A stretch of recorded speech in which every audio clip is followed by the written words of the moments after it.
नमस्कार दोस्तों। चलिए नजर डालते हैं बिहार के हर जिले और हर घर से जुड़ी बड़ी खबरों पर, वो भी सिर्फ 10 मिनट में। वीडियो शुरू करने से पहले कमेंट में जरूर बताएं आप बिहार के किस जिले से ये खबरें देख रहे हैं। तो चलिए शुरुआत करते हैं आज की सबसे बड़ी खबर से।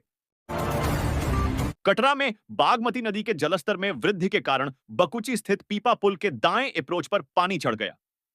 इससे पुल पर करीब 3 घंटे तक आवागमन बाधित रहा।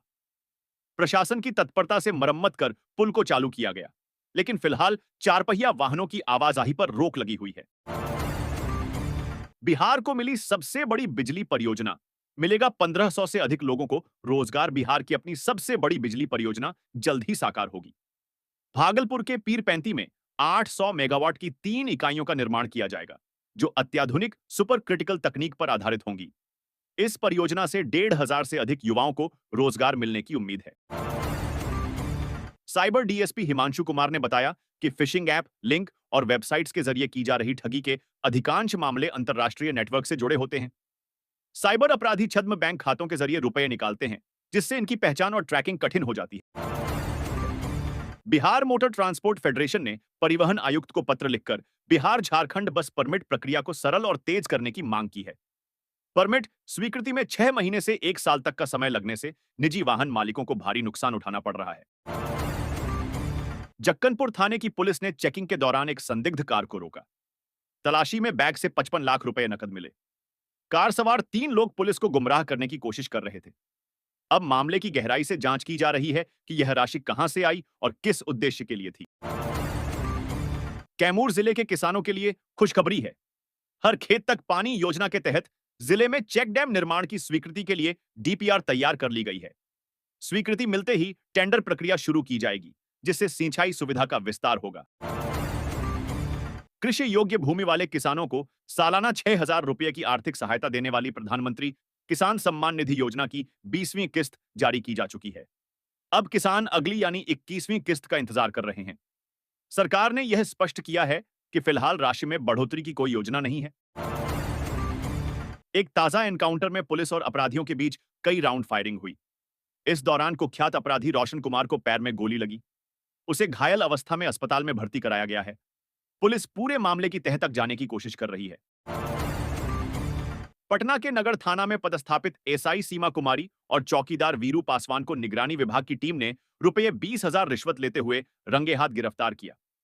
यह कार्रवाई डीएसपी अरुणोदय पांडेय के नेतृत्व में की गई। दोनों आरोपियों से पूछताछ जारी है। सुप्रीम कोर्ट ने उन याचिकाओं पर सुनवाई शुरू की है जिनमें चुनाव आयोग के 24 जून के उस आदेश को चुनौती दी गई है, जिसमें बिहार सहित पूरे देश में वोटर लिस्ट का विशेष गहन पुनरीक्षण एसआईआर कराने के निर्देश दिए गए थे। कोर्ट का फैसला चुनाव प्रक्रिया पर बड़ा असर डाल सकता है। बिहार में क्षेत्रीय कनेक्टिविटी को बढ़ावा देने के लिए इंडिगो एयरलाइंस ने पूर्णिया से दिल्ली के लिए सीधी उड़ान सेवा शुरू करने की घोषणा की है। पटना, गया और दरभंगा के बाद पूर्णिया बिहार का चौथा शहर बन गया है, जहां से नियमित विमान सेवा शुरू होगी। बिहार सरकार ने युवाओं के हित में बड़ा फैसला लेते हुए डोमिसाइल नीति को मंजूरी दे दी है। शिक्षा विभाग में होने वाली भर्तियों में अब 90 से 95% पद बिहार मूल के युवाओं के लिए आरक्षित होंगे। मंत्री विजय चौधरी ने अन्य राजनीतिक दलों से इस ऐतिहासिक फैसले का समर्थन करने की अपील की है।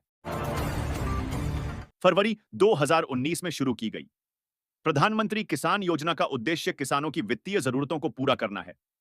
योजना के तहत सालाना 6,000 रुपए की सहायता डीबीटी के माध्यम से सीधे बैंक खातों में भेजी जाती है। अब तक करोड़ों किसानों को इस योजना से लाभ मिल चुका है। दानापुर में गंगा नदी का जलस्तर खतरे के निशान को पार कर चुका है। मनेर दियारा के 6 पंचायतों में जल भराव के कारण बाढ़ जैसे हालात हैं। दुधीला के पास हल्दी छपरा मनेर सड़क पर पानी चढ़ने से आवागमन बाधित हो गया है और कई गांवों का सड़क संपर्क टूट गया है। बिहार में निवास प्रमाण पत्र अब मजाक बनता जा रहा है। डॉग बाबू के नाम के बाद अब अमेरिकी राष्ट्रपति डोनाल्ड ट्रंप के नाम पर निवास प्रमाण पत्र का आवेदन समस्तीपुर के मोहिउद्दीन नगर में किया गया। यह सरकारी सिस्टम की कमजोरी को उजागर करता है। शिक्षा मंत्री सुनील कुमार ने बताया कि शिक्षकों के ट्रांसफर के लिए पोर्टल 1 महीने तक खुला रहेगा। शिक्षकों को जल्दबाजी करने की जरूरत नहीं है, वे समय रहते आवेदन कर सकते हैं। डाकघरों में नया सिस्टम अपडेट किया गया है, जिससे रजिस्ट्री, पार्सल बुकिंग और निकासी अब किसी भी काउंटर से संभव होगी।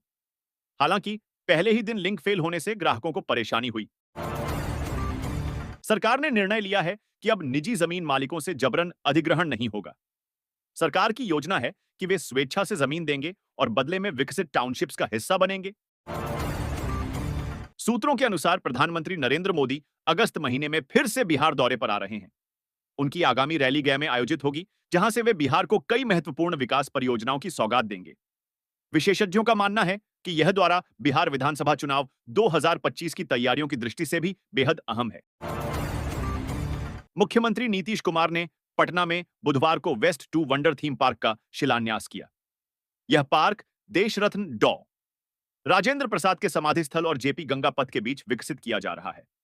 करीब 15 करोड़ रुपए की लागत से बनने वाले इस थीम पार्क में कबाड़ से कलात्मक संरचनाएं तैयार की जाएंगी, जिससे यह पर्यटन और पर्यावरण दोनों के लिए लाभकारी सिद्ध होगा।